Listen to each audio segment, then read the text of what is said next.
It's really lovely to see you all. I'm Ben.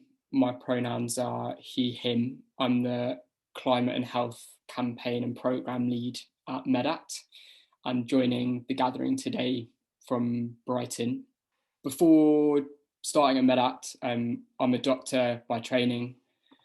And as a doctor working as part of the team in the emergency department, I would care for someone with a chest infection, only to send them home, often to a damp, poorly insulated, cold home. And as health workers, students, academics, activists, we witness how health is shaped by the social, economic, environmental conditions in which we are born, grow, live, work, and age. And for over a year, the COVID-19 pandemic has shone a light on that deep systemic inequality. However, these injustices are far from new. For centuries, it has been marginalised communities across the globe that have had their health undermined by the prioritisation of profit and exploitation over public good. And it is these injustices that are driven by political and economic systems that dictate how power and resources are distributed. It is these systems that are making people and our planet sick. And in this opening session of the Health for a Green New Deal launch gathering, we are going to be delving in and discussing the root causes of health injustice and the climate crisis, and the Green New Deal as a transformative plan to tackle these root causes. Now, as I said, I'm so excited, and we are incredibly grateful to the panelists who are joining us today. So the format for the discussion is we're going to have kind of 40 minutes of discussion through guided questions, and we're going to be going into these themes with our panelists. We're then going to open up to questions from participants from all of us to go deeper into the conversation.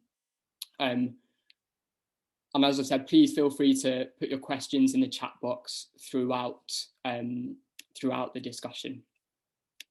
That would be awesome.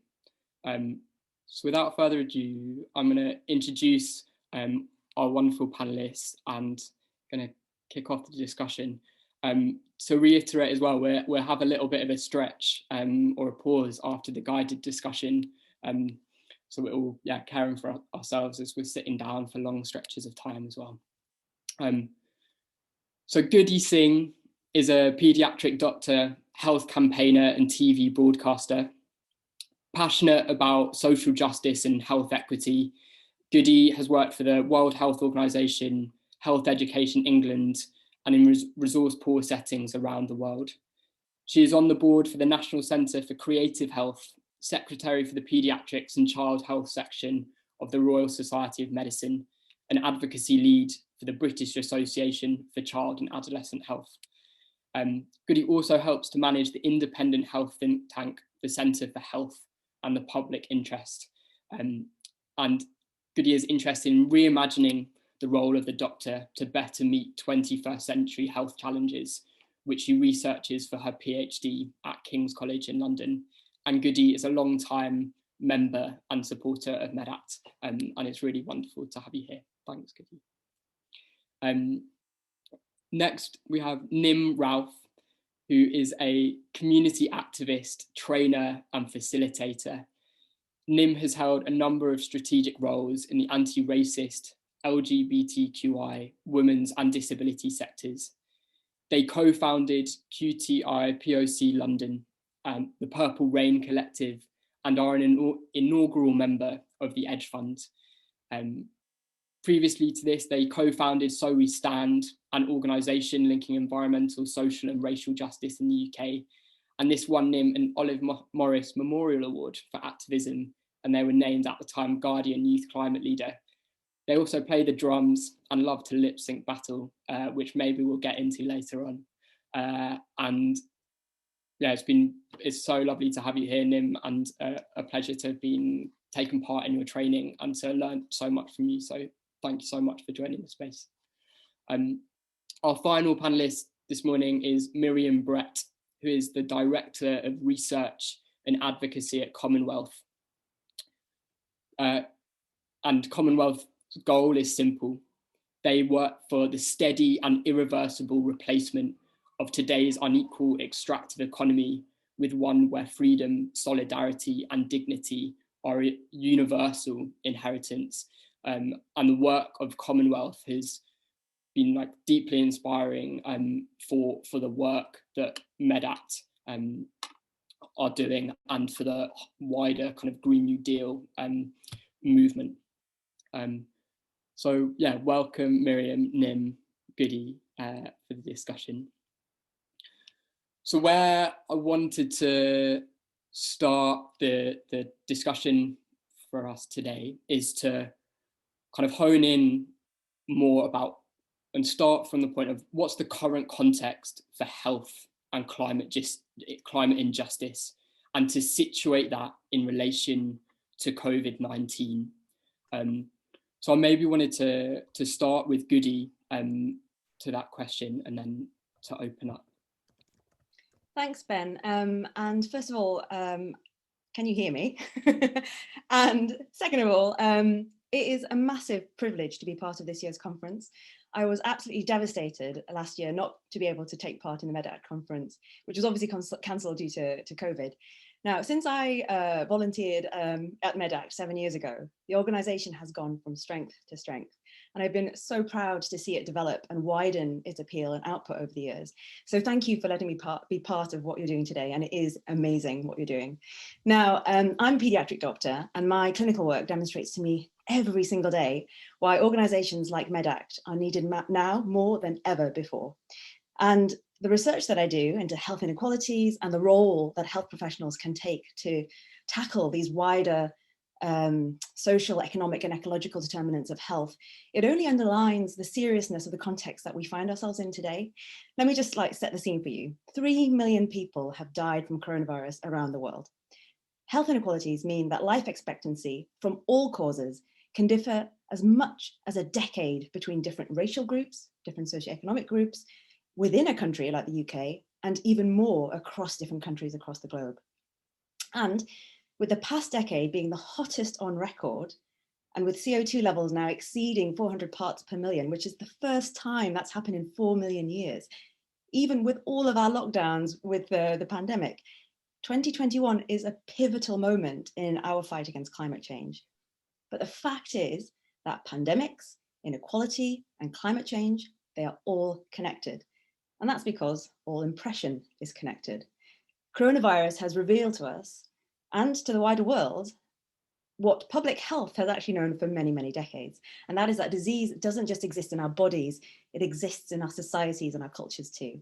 Now, it is a basic principle of medical science that before we can go on to cure a disease, we need to name it. We need to identify the cause of an illness in order to fully deal with its consequences. So there's no getting around it. Naming the disease means that we have to say the C word: capitalism. Capitalism is the social, economic, and political system that seeps into almost every aspect of our lives. It thinks of us as mere consumers or producers, as owners of resources, and capitalism is built on a philosophy that seeks to separate humans above other living beings, men above women, white above black. And as a result of that, it's making our patients and our planet sick. So I wanted to just set that kind of big picture idea of what we're dealing with here. It's huge, it's a massive problem. But the point is that unless the health community identifies capitalism as the unifying root of the causes of diseases that we see right across the planet today, whether it's widening inequality, increasing racism, or the destruction of the planet, we are not going to be able to tackle this issue.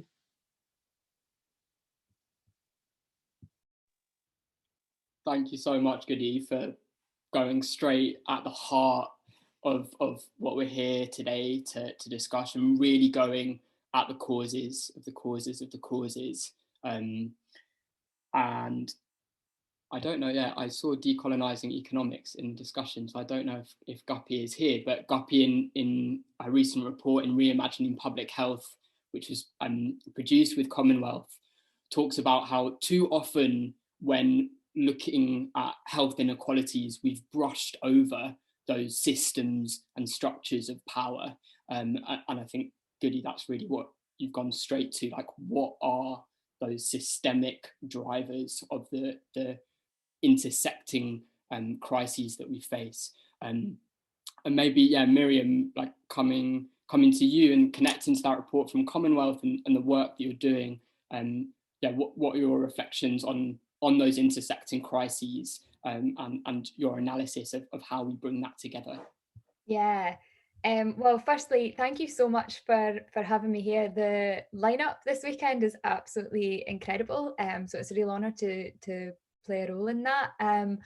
And I'm so pleased that Guppy's report got mentioned so early on as well.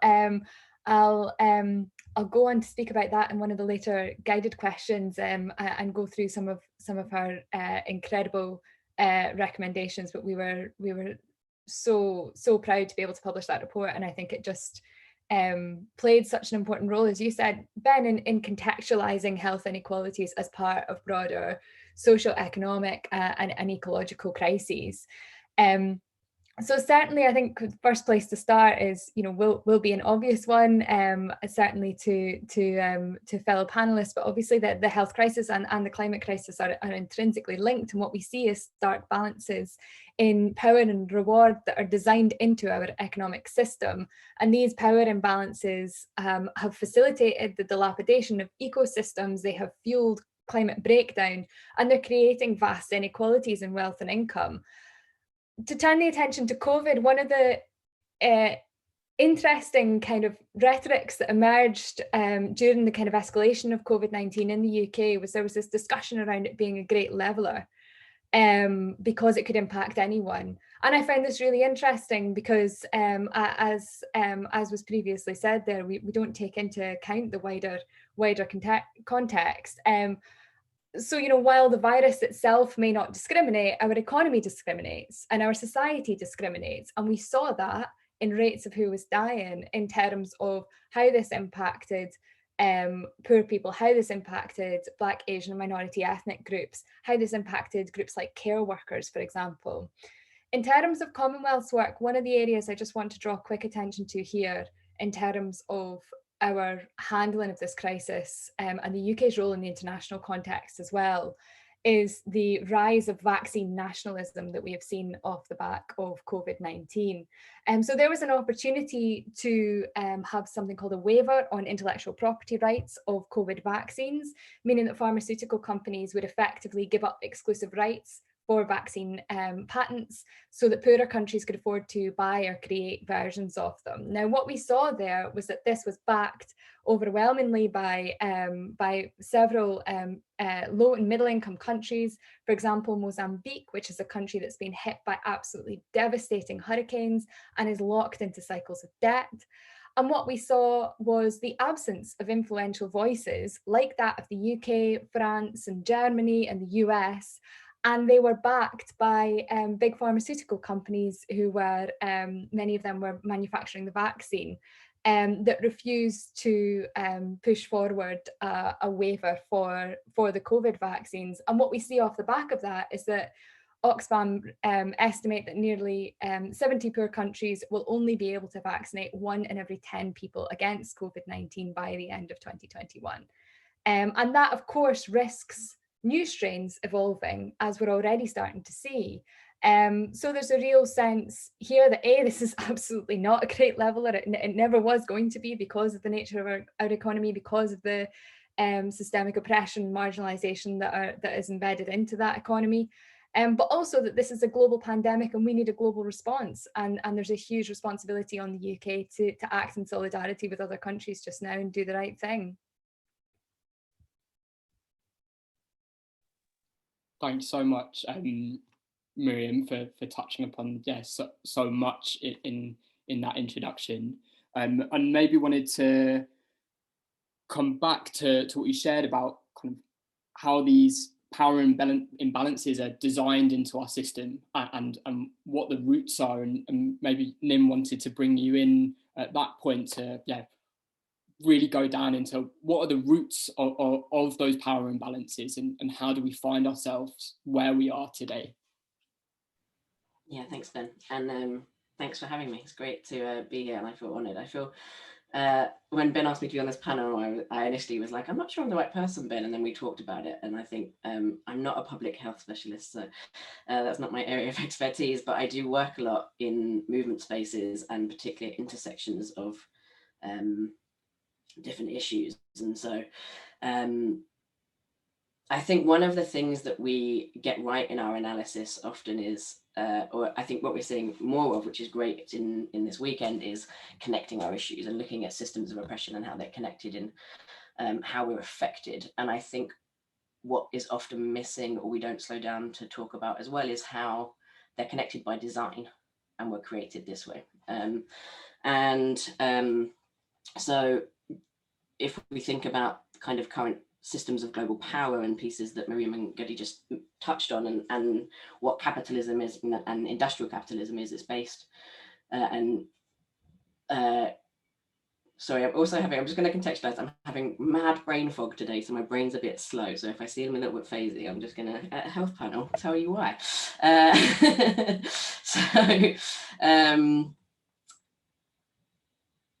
Where was I going with that? Okay, yeah. So if we think about the expansion of industrialized capitalism in it as the global means of economy and production, and we go back to colonialism and the so-called civilizing projects of colonization, which were inherently invested in extraction.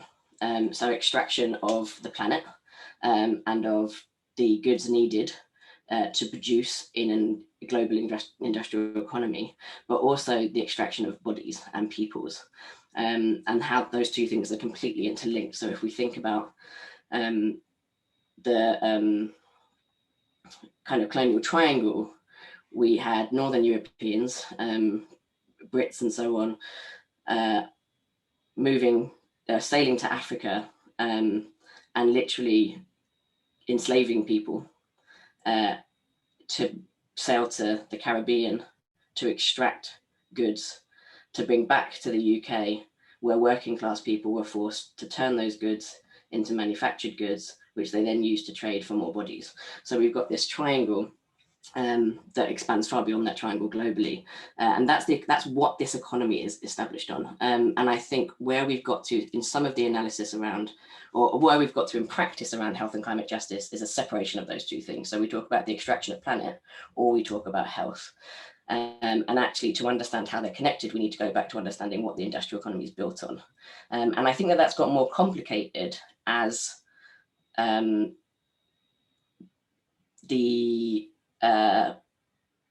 what has capital in our global economies has shifted from industrialization to information. And so we now live in a global economy where the information economy holds more power and is the kind of currency of power, more than industrialization. And so in lots of the shifts in global powers in the last few decades, we've seen the global north, if we think about climate justice, shift towards talking about renewables and clean economies as they've relinquished control of industrial production because it no longer has the value it had. And industrial production has shifted more and more to the global south, still to provide materials and products to the global north predominantly.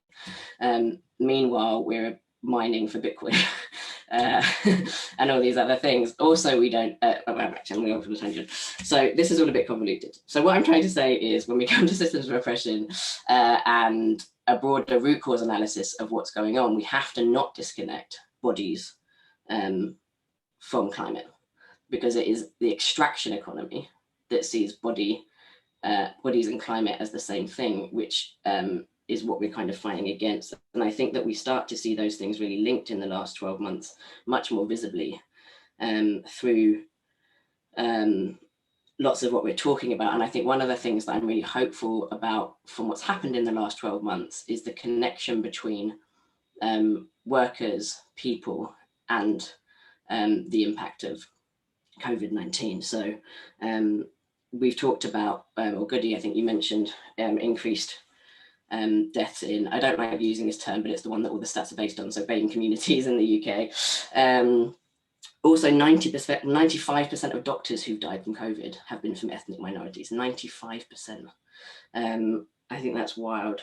Simultaneously, 6 in 10 deaths from COVID have been from disabled people, which isn't being talked about much. We also have a domestic violence crisis created by the lockdown, of which there are no resources, national resources to deal with, because they were all cut in the austerity agenda of the last 15 to 20 years. And meanwhile, in parallel, we've got Priti Patel's war on migrants, asylum seekers and refugees going on, which also completely dislocates the impact of climate injustice and wars for war materials, and the need and creation of migration and asylum seeking and refugee status as the root causes of those movements, connected to why people are moving in the first place, and then literally turning away children in boats at the border.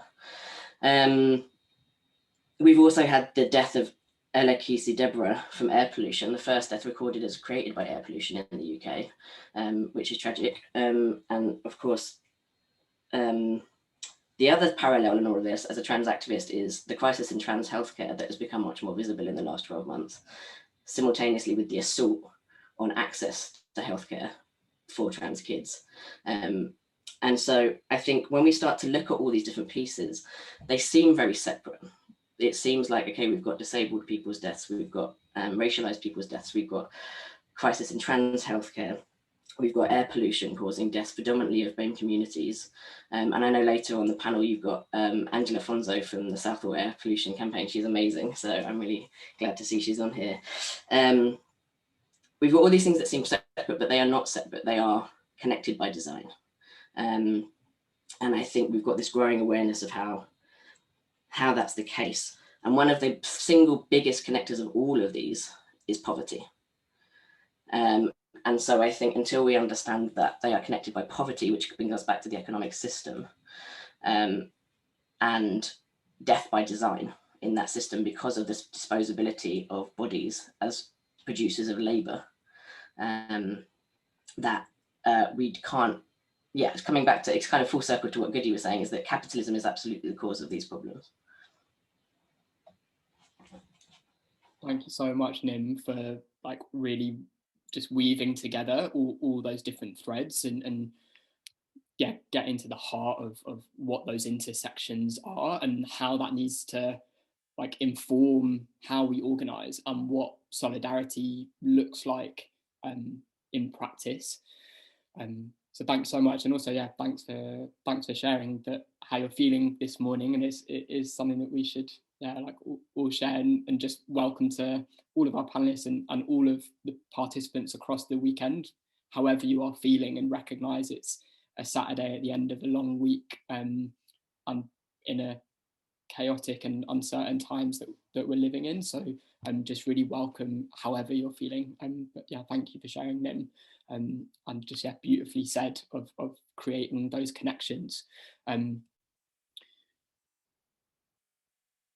Maybe just kind of focusing on how COVID has shone a light onto those connections. Maybe just wanted to open up to Miriam or Guddi if there was anything you wanted to add about like what can we learn from the response to COVID, and how does COVID inform how we organise going forward, and then we'll kind of transition into focusing on the Green New Deal and what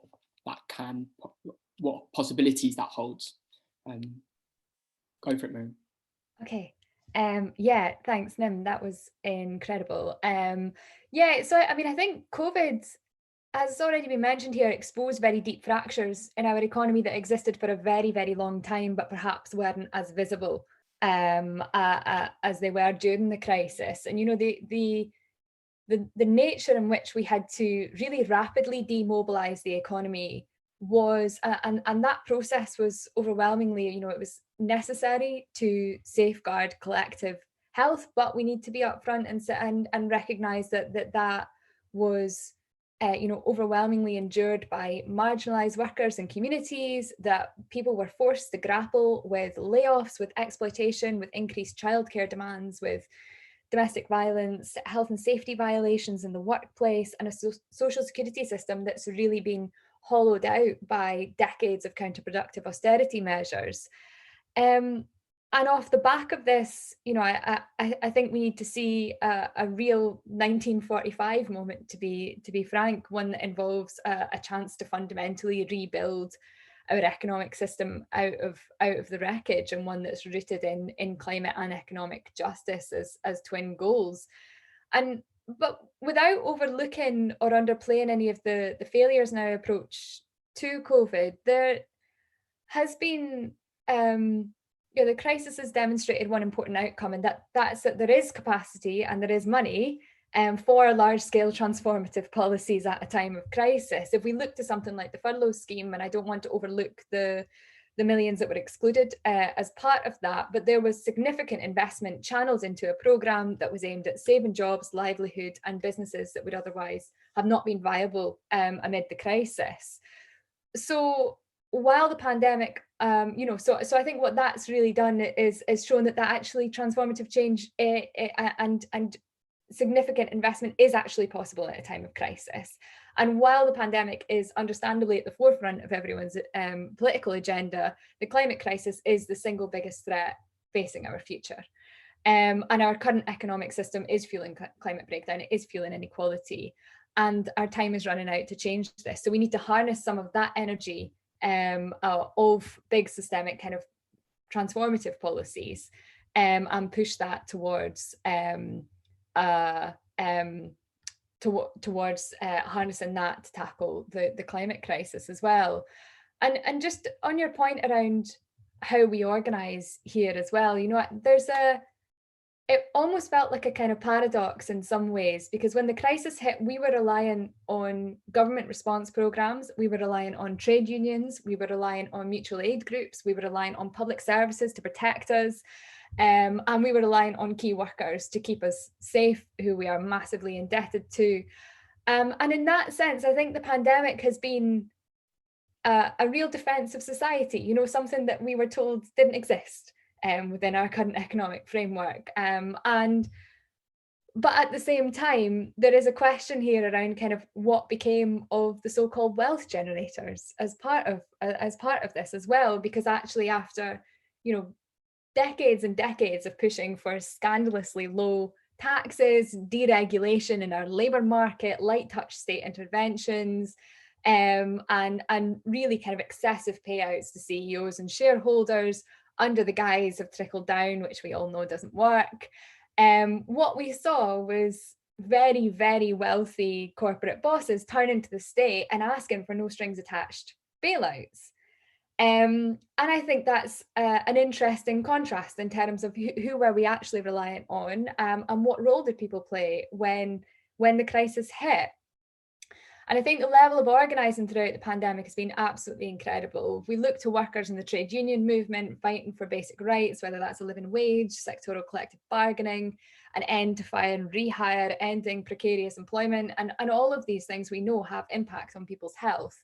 And the scale of community organising was astounding as well. I mentioned mutual aid groups there, and Commonwealth did an interview with Anna Vickerstaff, who's an organiser at Mutual Aid UK, and there was a quote from that interview that really stood out for me, and I wanted to read it out here, saying that it's not a helper-recipient model, but a flow of cooperative and collective resource, with a view to building cooperation and community solidarity rather than handouts or charity in the way that people would normally interpret it. But I think because of the way, this is the last thing I'll say here, because I recognise I've spoken for a wee bit too long, but because of the way that the crisis has underscored fault lines in our economic system, it paints a very clear picture of what we're up against in my eyes. And I think one of the illustrations of this was the sheer scale, I'm talking about kind of health in the pandemic as well, was just the sheer scale of outsourcing that we saw in our healthcare system throughout the pandemic, where private companies like Circle, like Deloitte, like McKinsey were profiting off the back of government contracts, despite many of them having very poor track records, and despite seeing massive flaws in areas like track and trace systems. They didn't deliver for us. And so for me, the crisis is really underscored, and I think this alludes back to the 1945 moment, but the importance of public health in the public hands. And that's something that we really need to safeguard and fundamentally kind of press reset on our approach to the economy and reimagine something better at a time of inequality crisis and climate crisis. Thanks so much, Miriam. And yeah, that's just a really powerful quote from Anna Vickerstaff, and just like incredible work of mutual aid groups across the country, showing that infrastructure exists in communities, and communities have been resisting and reimagining futures every day. And yeah, to cite Guddi again, but yeah, Guddi speaks about how that knowledge is there, and we need to learn and build from that. Guddi, from that like last point that Miriam brought up about kind of public health and public hands, and linking that again, I suppose, to climate, because we see like similar elements of like greenwashing, and those that are big companies talking the talk, but at the heart of it, they are not taking the action that is needed. And we see that in like narratives around net zero, but what net zero like means, and great work by kind of Third World Network and Demand Climate Justice and Action Aid of like uncovering the myths of net zero, is that actually that's just going to mean more extraction and placing the burden of countries and people in the global south to absorb and continue to absorb the emissions of people in the global north. I'm going on a tangent now and rambling off somewhere, sorry. Guddi, bring us back. Yeah, is there anything you wanted to add, I suppose, about public health and public hands, and maybe connect final touches on COVID before maybe we look to a Green New Deal? Thank you, Ben. And no, you weren't going off on a tangent. The point is that it is all connected, right? It is one big mess, right, that we have to solve. And I just wanted to say at this point, and I'm so excited that I'm on a panel with Miriam and Nim, because the way that they are thinking, Nim, you apologize for not being a public health person, but the point is that you are not a health person, and therefore you are not blinded in the same way that so many of us in the science and health communities are about where the problem and the root of the problem actually lies. You can see through all of that stuff, and you can see that it's all at the intersections of these different things, right? And the point is that so many of my colleagues laugh at me or dismiss me when I try and bring this to their attention about where they should be actually putting their attention, right? The health community, I have to be honest, has not done a good job in terms of actually supporting the patients that they serve. And I mean that beyond just, what we do in the clinic. It's not just about prescribing that pill or referring to them to that service or making sure they get that operation. Yes, that's important, but that is literally the icing on the cake, right? That is not what I deal with. Like as a pediatrician, day in, day out, what I see is I'm picking up the pieces of a broken society, right? I see through the effects of, Nim mentioned poverty. Like, what does child poverty do to the minds and bodies of children and young people? I can tell you, because I see it every day. And we've said this so many times, but capitalism is making us sick, and it's making generations sick down the line, right? One of the things that really annoys me about the health community is that they feel like they have to produce data, reports, more and more measurements of what's going on. Surely we know enough now about how much poverty there is, or how bad health inequalities are. And all this idea of like, well, actually, what's the mechanism for how poverty creates health problems? I mean, even if you did want to know what that stuff is, it's all there. All that information is there. We should stop feeling like we have to, I guess, justify ourselves to the opponents, whoever they are, the right, the capitalists, the colonialists. We don't need to justify ourselves anymore, right? We know that what we're doing is the right thing. So let's just go and do it, right? Enough of this like justification and trying to use our science and hide behind our science. It's ultimately not what's going to get us out of this problem. Now, this thing about COVID, I think COVID, yes, it's been useful in terms of like shedding a light on all the stuff that already existed. But the point was that has been there for a long time. The fact is that whether you look at the Titanic or any number of pandemics beforehand or COVID, adversity hits the least wealthy the worst, right? So the people at the bottom of the social gradient are always going to be the hardest hit. And when it comes to climate change and things like air pollution, then that particular injustice, I think, is even worse, because what happens is that people who have the least money, they are the ones who are least contributing to climate change and air pollution.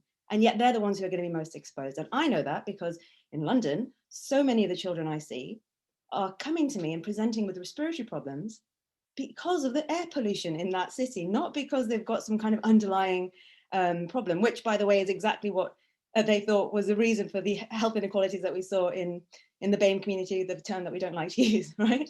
Now, what I think is interesting, and I think that the health community needs to understand, is that in London, we're all feeling very pleased with ourselves because we now have a low emission zone and we have some nice new cycle paths. And everyone thinks, oh, well, that's great, we've got some environmental policies. But the research is showing that all of that stuff does very little to help those who are at the bottom of that social gradient. Yes, those who are at the top of the social gradient do get better air quality. But guess what? The very people who need the most help are actually they get the least benefit from those environmental policies. So what's that about? What's happening there? This is what Ben was alluding to, this idea that, oh, we're responding, we're actually doing the right thing. The whole idea of corporate social responsibility, and even governments who do this kind of, I would call it distracting method to kind of almost to make themselves feel better, like we are doing something about it. But we've got to see through that, because it's not good enough, it's not strong enough, and it's not going to get us anywhere. This whole thing of trying to get to net zero emissions by 2050, I mean, quite frankly, you don't even need to get me started on how inadequate that is. That is just an absolute piece of pants. Excuse my language, but this is it. Why is the health community not standing up together in very loud voices to say this is just simply not good enough? We do not call out those in power for what they are not doing, or even what they are doing, anywhere near enough. And I think, this, as we're talking about the Green New Deal and everything, thinking about how we organize ourselves, the thing for me as a person in the health community is that, Miriam talked about, and I love that she talked about this, but collective health. We talk about public health. I don't think that's strong enough. We need to talk about collective health, and that's a very different thing, because what we're talking about there is about, first of all, understanding that social goods like health, well-being, clean air, water, food, they are a commons. They should not be commodities that can come under private ownership. And that's a really important thing for us to be able to say as the health community, right?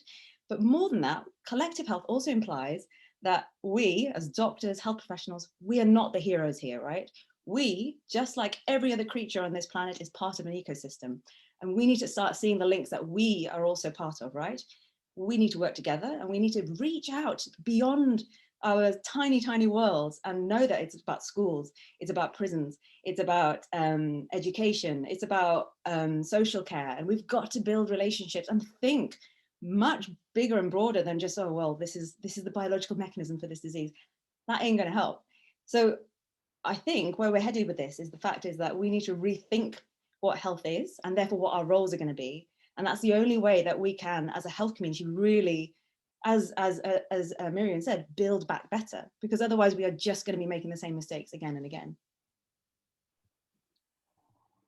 Thank you so much, Guddi. That was, I'm furiously scribbling down everything that you're all saying, and just, that was really wonderful, that shift from public to collective health and part of those ecosystems, and that focus on these are the commons, and that's what we should be striving for and reimagining, and not accepting that the status quo has said things are the way they are for so long. Maybe at this point, wanted to come back at Guddi about how, talking at those intersections and what those look like, and maybe come to you, Miriam, to just maybe briefly introduce what the Green New Deal is and how it speaks to those different intersections and how it seeks to challenge that notion of net zero by 2050. And then, Great, collective health, I absolutely love that. Brilliant. Thanks, Guddi, that's fantastic. I think one of the things that's kind of themes that's been mentioned here is around the sort of the greenwashing agenda, the ability for wealthy nations to export emissions and offset them, the fears as well that a transition to a cleaner economy for some will be kind of wrapped around a kind of notion of green colonialism. And we're already seeing some really kind of damaging policies being pushed forward that are kind of wrapped in green language, but we know are actually exacerbating climate breakdown, like the World Bank, for example, pushing under the guise of the Sustainable Development Goals an acceleration of the shadow banking sector to build green infrastructure projects. That's already some of the language that we're seeing. We know that actually that sector is heavily invested in fossil fuels. So the Green New Deal, I think, firstly, just as a kind of foundation, having contributed the vast majority of emissions, often whilst extracting huge amounts of wealth and resources through other states and our own history of colonialism, and the world's richest nations and the UK in particular, undeniably have a much greater responsibility to lead in decarbonising their own economies and making a rapid and just transition. And I think this is particularly important this year as we head towards COP, and what role we will play there around the table with nations and people who are at the absolute forefront of climate breakdown, facing devastating droughts, storms, and everything else. And so in that context, really, I think the Green New Deal hopes to, from the kind of national to local and international, to have, in terms of COP coming up, we've got this opportunity to showcase transformative measures that extend throughout the economy, and that recognises the UK's role in the international community as well, and what it can and should be, as well as a reparative approach. And I think in that context, the Green New Deal offers a really vital framework, joining climate justice and social justice together as part of a programme for rapid decarbonisation that effectively builds foundations for a post-carbon future. And it's evolved in different iterations, the Green New Deal. It never means kind of any one thing in any one different place, but at its core, it seeks to envisage a future in which economic and climate justice can come together with a programme of policies, investments, regulations in a way that recognises that the causes of climate and inequality crises are driven by the same forces. But if this agenda is to be genuinely transformative, we need to understand that the economy and the ecosystem are interwoven, and recognise that serious and concrete measures to mitigate against climate breakdown necessitate a reimagining of the financial rules. And I think some of that's about challenging some of the misguided assumptions underpinning a lot of our mainstream economics, so if we don't acknowledge that extractive financial networks have undercut the tax revenue required for a Green New Deal and just transition at various state levels, if we don't recognise that decades of hacking away at regulation has fueled the dilapidation of our ecosystem, if we don't recognise that our default response to crisis management, as we saw here in the UK after 2008 of austerity, undermines the capacity for a state-led transition and the ability for us to provide, as we saw in COVID, an adequate safety net for people, iterations of the Green New Deal will just fall so significantly short of being genuinely transformative. And while these outcomes are linked, I think it's just worth noting here that those with the least are being punished twice, and this was already alluded to earlier, but first by being structurally marginalised by an economic system working against them, and that alone, as Guddi rightly and so eloquently highlighted, causes devastating health outcomes. And second, that these same groups of people that are left to face the harsh end of climate breakdown, again from air pollution to poor insulation in homes to increasingly strong storms, this has had horrific outcomes on people's livelihoods, their well-being, their ability to survive. And And if we just look at one example here, air pollution, so up to 153 million premature deaths linked to air pollution could be avoided globally this century if governments take serious action to avoid climate breakdown. And we know that in parts of the UK, a combination of air pollution and racial discrimination heightens people's risks of, heightens the risk of asthma in Black, Asian, minority ethnic groups. And this is precisely why we need to understand health inequalities, climate inequalities, and structural oppression as linked. And when we look to guide our policy agenda going forward, needs to be grounded in it. And I'll go on to speak a little bit about Guppi's report, I think, in the next question, but I'll leave it at that there. Thanks so much, Miriam. Nim, maybe wanted to bring you in at that point. Miriam, that was such a concise, succinct definition of what a Green New Deal is, but also highlighting some of the tensions within that, and how do we not fall short of really reimagining and making it transformative. And yeah, maybe Nim wanted to bring you in at that point to what do we do so that we don't fall short, and what do we do so that it is transformative? Big question. I mean, I think in many, I think the honest first place to start with that answer is we don't know, because we're pushing for something that hasn't been done. And so the honest answer is we try, we reflect, and we try again. I think building on that more specifically though, that I think one of the things Miriam just highlighted there is that there are both different iterations of Green New Deals, but also different political frameworks for it. And so, I mean, if we look back at different kinds of social movements and pushes for these kinds of shifts and change in history, what I foresee is most likely to happen is what has already been happening in pushes for climate justice, which is that when the campaign starts to make headway, it gets co-opted by states and governments and corporations, and it becomes about producing renewable energy in a capitalist economy. And so you start to deal with the extraction of the planet, but not the extraction of bodies.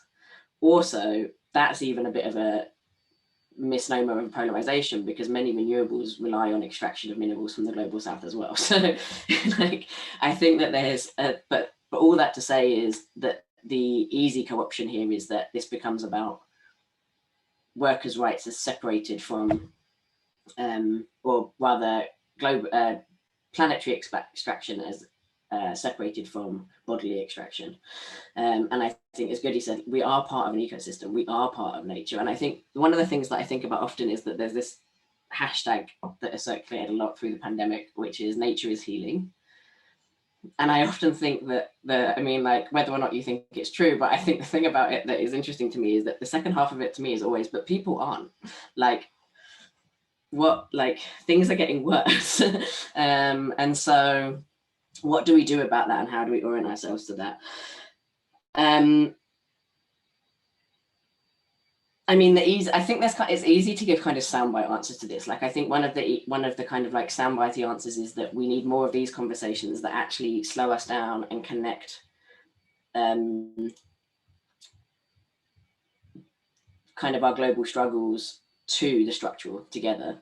And I think that's both soundbitey, but it's also real, because I think part of what we need, and this speaks to the collective health, which I thought was amazing, and Miriam, what you brought up in Mutual Aid, is that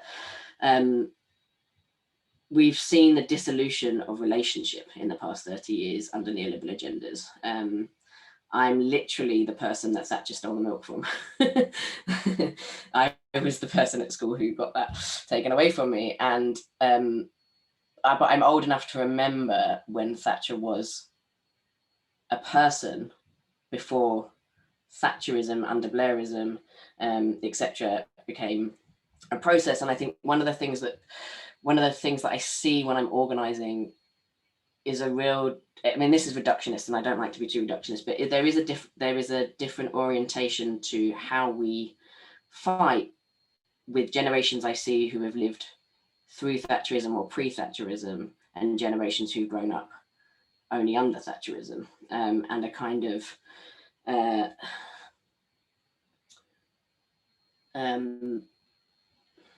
the kind of individualism of Thatcherism being the standard cultural setting at which people have grown up in. And I think one of the things that we have to do in our movements to overcome that is rebuild relationship. And so building solidarity and unlikely solidarity across different communities that connects the dots together is really important. I think the other thing is that a lot of this, a lot of the fights against us are fought in two ways, and the material and the instrumental, through the conditions we live in and policies and laws, also in the symbolic. And I think we need to kind of be smart about those two pieces as well, and have strategies that that speak to both. So in terms of health, like I mentioned the kind of nature is healing hashtag, but like, I think one of the other things that often happens is that disease is used as a literal metaphor against groups of people. That we need to think about the narratives that we use in different sections in fighting against systems and how they harm and support different communities. So whether that's about the disease of, I mean, I'm actually wearing my ACT UP t-shirt today, but like that's the disease of HIV, or whether it's the idea of swarms of migrants, or this kind of narrative of disease or infection or people being contagious somehow. As a trans person, it's a narrative that's very familiar to me. And how we unpick these things and understand how we are in both instrumental through class and poverty relationships with each other, and also symbolic relationships, and how we organize around those things to be smarter together. And I think we can do that. So this all speaks to the kind of like the lofty and the strategic, like, yeah, okay, so it's all well and good saying we'll get co-opted and it will just become about a green economy and not about actually tackling the root causes. And lots of people would say, well, what else are we going to do? We're not going to have a revolution tomorrow. So what do we do in the meantime, right? And I think that's about strategy, right? Great. I would love to have the revolution tomorrow. That's my vision. But we also need to know, like, what we need to do on the steps to get there need to be practical, need to reduce harm, need to build momentum towards more structural unity and these solutions. And we need to be careful and not get lost as we take instrumental steps with how those instrumental steps get misappropriated towards co-option. So what we do want to see is collective organizing of lots of different stakeholders around workers' rights, and a shifting from oil productions into the closing down of that industry, while also transitioning people into jobs. Right? We want just transition, but we want it as a step towards something. And I think holding that strategy and that vision together is really important. And I think one of the ways that we do that as well, as an example, is Miriam, you brought up Serco before. So Serco have been instrumental in a lot of the kind of track and trace scandals, etc. They also run detention centres in the UK. They've also deported queer asylum seekers. There are a few people at the top who profit from and manage many of these things. And, you know, yesterday we saw our health secretary get named as a shareholder in a sisters company that he gave PPE contracts to. Like, all of these things are connected, and I think we have to come back to what's the connection, and then what's the next step? What's the connection? What's the next step? As a kind of strategic route towards not losing our sight on the journey towards being both structural and instrumental in how we approach these changes. And I just wanted to add a stat, which is just refers back to what you said before, which is that during the pandemic, workers lost $3.7 trillion. Billionaires gained $3.9 trillion. So in the last year, we've seen one of the biggest transfers of wealth we've ever seen, if not the biggest transfer of wealth we've ever seen. But we're not talking about that. And this is connected to things like the government PPE scandals. Where's that money? Where's the PPE? Which companies are profiting from this, and what else are they colluding in? So I think this thing of like always coming back to the structure is the way that we understand we're united, and then we can understand our roles and how we each take steps that support each other, that are instrumental and reduce harm on the way there. Can I come in there? Go. I mean, I'm going to swear, but it was bloody amazing. Thank you. So look, there's two things I want to say in response to that, which was that was amazing, but there's two like things that I'm drawing out of it for myself, which is that there are myths that we have to debunk. There are new stories that we have to tell, right? So this whole like myth that capitalism is going to somehow like, trickle down wealth. We're all going to get wealthier in the end, right? We need to push against that. And the thing that's driving, and this is what, Ben, you asked, like, how are we going to make this a transformative movement? Because, everyone talks about COVID being this amazing moment where we're all realizing how messed up our society is, as if we didn't have enough information beforehand. How do we move from it being a moment to a movement, right? So that's what I'm really interested in. And I honestly think, like, the Green New Deal is amazing, but what will make this transformative is to really understand what it is about capitalism that ties us and keeps us into this system, right? And it's this endless desire for growth, right? And that's what's feeding those millionaires, right? And that's exactly what's also immiserating those workers, because it's their bodies that are on the line, right? To have growth, you need to have trees that are cut down, products that are made in factories, and people who are doing the work to do it. And that those profits go directly into the pockets of the people who, like literally our political leaders, who have contracts to to benefit from all of this stuff.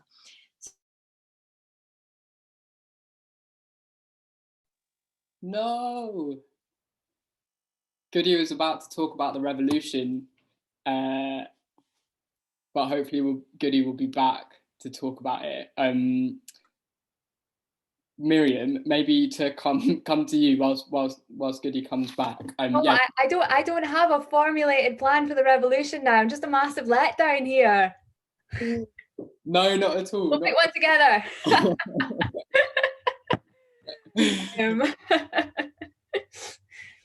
I could add something while we wait, if that's helpful, which is that I think something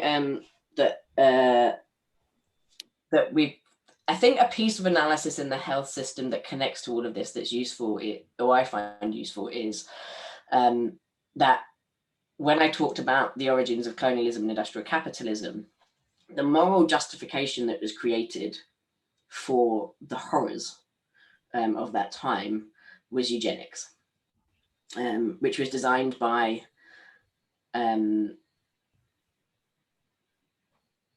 Francis Dalton, is that his name? The cousin of oh my god, my mind's just gone blank. This is how much brain fog I've got today. Survival of the fittest. What's that dude's name? Darwin, thank you. Darwin's cousin. So who literally kind of like transferred Darwin's theories about the ecology into social theories about humans. So it was social Darwinism, essentially eugenics, and it was adopted and became an incredibly popularized social. I mean, today we'd call it kind of like pop psychology or pop sociology or these kinds of things, but it was adopted by governments, elites, popular figures, all believed in. It was Francis Dalton. Great. Okay, my brain's not as bad as I thought it was today. Around the world, it was incredibly popular, and it was, like I said, used as the moral justification for all of these horrors. And its singular main categorization was that people were deemed either fit or unfit. And in that categorization of fit or unfit, what essentially determined you into either category was, could you work? And so if you were unfit, or could you work and or perform your role for the economy? And so people who were pushed into the unfit categorization were people who today we understand around the identities as disabled, as women, as LGBTQ+, and so on. Because if you were queer, you weren't reproducing for the labour force. If you were a woman who had sex outside of marriage or desires beyond your moral social duty, you were categorized as mentally unwell. If you were disabled and your body literally couldn't produce the labor needed for means of production, then often you were institutionalized or just cast out. these categorizations of fit and unfit are still categorizations that we have today, just not so crassly, because the moral language around them has shifted. But that is the origins of how we understand our relationship to bodies, work. And so underpinning my point is underpinning all of this is this categorization of fit or unfit for work. And that's where stigma comes from. And that's how it connects if we think about public health. A lot of the orientation of public health is towards getting people back to work. And so the NHS itself was founded on principle, I mean, not as awful kind of sides of the legacies of eugenics, but it was founded on eugenicist logic of getting people fit for work. And eugenicism itself didn't fall out of favor until the Nazi regime, when suddenly Hitler's use of it to justify his genocides meant that people suddenly wanted to socially distance themselves. Accidental use of phrase, but distance themselves from that ideology because they were so horrified by it. And they did that for some aspects of it and not others. So people who were particularly disabled people, but people who were forcibly sterilized from groups who were categorized as unfit, weren't offered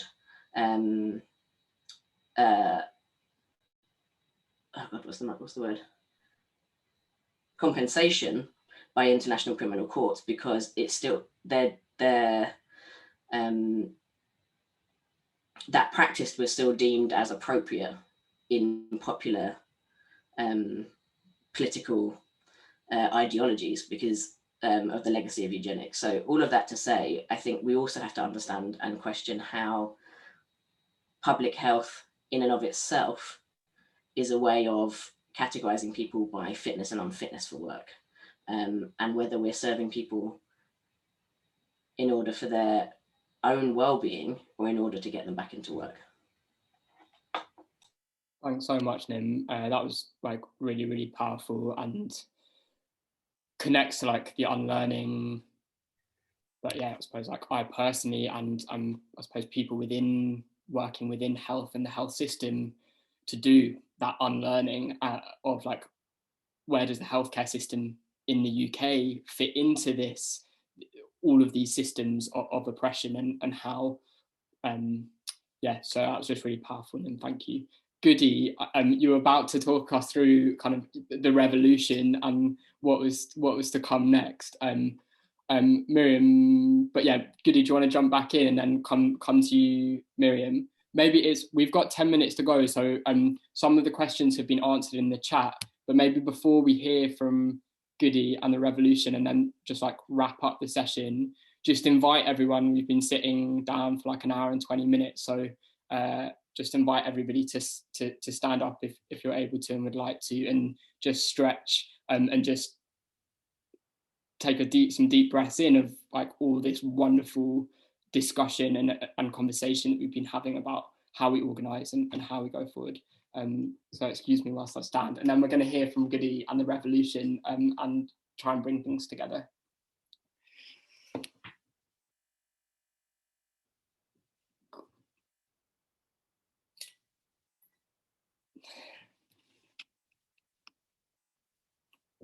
Go for it, Guddi. Oh my God, do you know, I'm so sorry.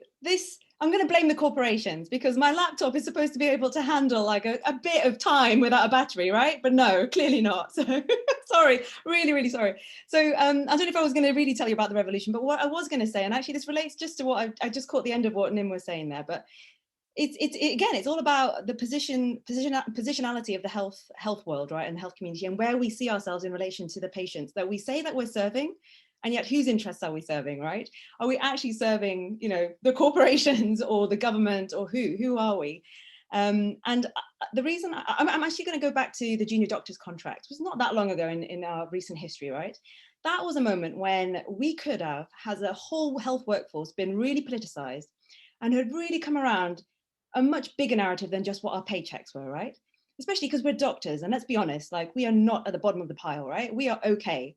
And yet, what did we do? We made it really petty, and that movement died. It died a death, and where are we now, right? We don't even get PPE anymore, guys. Like, this is where we're at. So the point is, how do we see beyond our own class interests and actually make these connections and these solidarity. And it's what I was trying to say, what I would have said before, is that it's about relationship, right? We've got to realize that we're part of a bigger picture.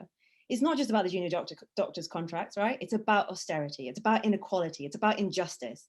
And unless we see that, it's the whole thing again about everything is connected, unless we make those connections and act on that basis, not because actually we will benefit, but because everyone could benefit, then we're never going to get anywhere. And that's what the transformation has to be. It's got to be more than just one policy here or that policy there. It's got to be, we've got to ask for a much bigger change to happen in the world. And this goes back to what health professionals see their purpose to be, right? What are we here for?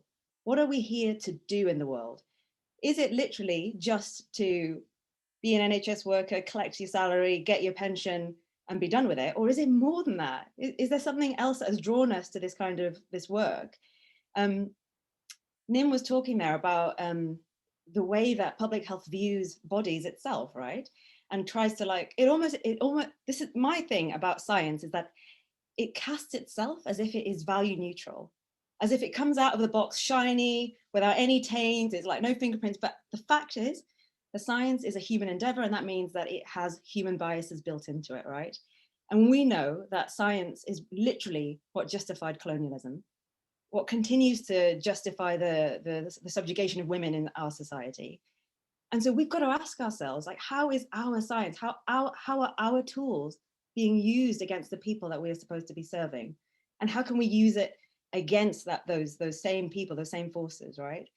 We've got to accept that the work we do by its nature is deeply moral and is therefore political. And we cannot be afraid of this anymore, right? I'm sick to death of talking to my colleagues who tell me that they are not political, that they're not interested in that stuff, or they don't want to touch it. And yes, I can understand that it might be, on the edges of your comfort zone. And I get that. I'm not going to attack you for that. But what I am going to say is that it's still your job to think about it, right? And we will all be there to help you to think about it. It's not about you doing it on your own. And for me, for this to be a transformative movement, it's got to be about that rebuilding of connection and relationship. And so that means on our side, we've got to be kind to each other. We've got to help each other to make those leaps. Let's be honest, there's no institution that's ever going to tell you about the injustice that's being created in the world. They're not going to teach you about colonialism. I had to learn about that. I had to learn about what happened to my own country when I was a grown woman, right? Like what happened in India, in the British Empire. That wasn't taught to me at school. So the point is that we have to teach each other. We have to learn from each other. And that means like reversing all sorts of hierarchies, right? I'm going to learn from my patients. I'm not going to be teaching them what's going on. They can tell me what's going on because they know, right? They're at the hard end of this. And it means that we have to do things that we're not used to doing. So if that means taking part in protests, if it means like lobbying politicians, or if it means speaking out in the media, and potentially like I've had getting in trouble with my bosses, then that's what we have to do. Like ultimately, it's not about us. We are not the ones, our bodies are not on the line, but our patients' bodies are on the line. And the least we can do is to put our reputations on the line, or, we have positions of power and you put that on the line because that's all we've got, right?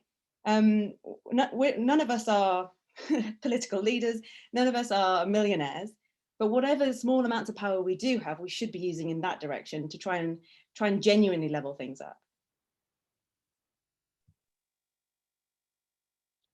Thank you just so much, Guddi. That was deeply powerful and a call to action, and the role of the health community in like building collective power and what real solidarity looks like in practice, and dismantling those structures that we ourselves benefit from. We've got 5 minutes left. I want to come to you, Miriam, to maybe highlight, again, kind of what does organising for a Green New Deal look like, rooted in justice and solidarity, and building on those reflections from Nim and Guddi, and then I'm gonna say thank you for an inspiring morning. Nice, great. So I think just firstly on the question of kind of organising, what I'd like to do now, if it's okay, is just turn attention to Guppi's report. Because last year Commonwealth published this report, which is linked in the chat, called Reimagining Public Health, and it's about a Green New Deal in public health, written by Guppi Bola, who's an expert in this area. and if you haven't read the report, I'm obviously biased, but it is a brilliant read and I would encourage you to do so. But what I wanted to do now was just take a moment to talk through some of the key recommendations for healthcare professionals in the healthcare community that Guddi outlined in her report, and just to speak through those. So there are 5 key recommendations in that report for the healthcare community. So the first is use the Green New Deal as a strategy that transforms public health away from the sole focus on medical interventionism towards a broader perspective that's rooted in what actually needs to change to build health, well-being, social justice, and a sustainable ecosystem. The second is to speak actively on the economy as healthcare workers, looking at identifying how health conditions of patients have been depoliticized, and I think this absolutely chimes with what's just been said, through neoliberalism. The third is to support the leadership of marginalised experiences in health institutions. The fourth is to get organised and act beyond the professionalism, so the collective voice of healthcare workers as a powerful tool for change. And last but not least is the idea that we need to invest in the design and delivery of research that gives communities power to strategize and self-determine. And I just wanted to create a bit of space to go through those because I think they're absolutely vital. And I think kind of more broadly as well, just, you know, as has been discussed here today, that our economic system is driving climate breakdown and vast imbalances in power and wealth, and those who've contributed the least to this, to the climate crisis, people in communities that are structurally marginalised, that are oppressed, that are held down, are likely to be the most affected by this. And we know that there are huge imbalances in the scale of those emissions as well. If we look at the fact that just 100 companies have been the source of more than 70% of the world's greenhouse gases since 1988. If we look at the fact that the world's 1%, the polluter elite, have produced twice as much carbon emissions as the poorest 50%.